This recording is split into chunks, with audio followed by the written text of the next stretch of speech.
ఇప్పుడు కేవలం 7,999కే up to 10 kgs వరకు బరువు తగ్గి అధిక బరువు నుంచి వచ్చే ప్రధాన సమస్యలను దూరం చేసుకోండి. హైదరాబాద్ దుండిగల్లో దొంగ బాబాలను అరెస్ట్ చేశారు పోలీసులు.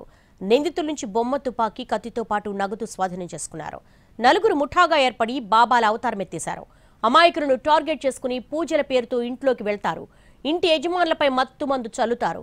వారు అపస్మారక స్థితిలోకి వెళ్లాక ఇంట్లోని నగదు, బంగారు ఆభరణాలతో ఉడాయిస్తారు. ఈ తరహా కేసులు నమోదవడంతో పోలీసులు అలర్ట్ అయ్యారు. దొంగ బాబాలపై నిఘా పెట్టి పట్టుకున్నారు.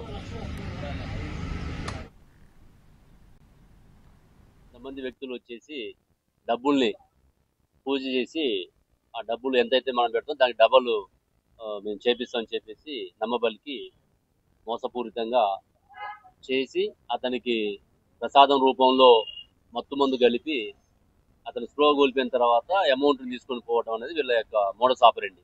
ఇందులో మనకి 17, 18వ తారీఖు నైట్లలో సుమారుగా ఎర్లీ అవర్స్ 3:30 టైంలో ఇందులో మొత్తం 5 వ్యక్తులు ఒక గ్యాంగ్గా ఏర్పడి ఈ నేరంలో పాల్గొనడం జరిగింది.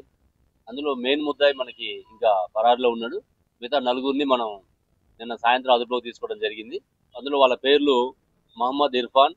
ఇతని మీద 2 కేసులు నమోదై ఉన్నాయి. ఈ ఇర్ఫాన్ మీదను ఆ ప్రధాన నిందితుడి మీద ఉప్పల్లో గతంలో 22లోనే సేమ్ ఇట్లాంటిది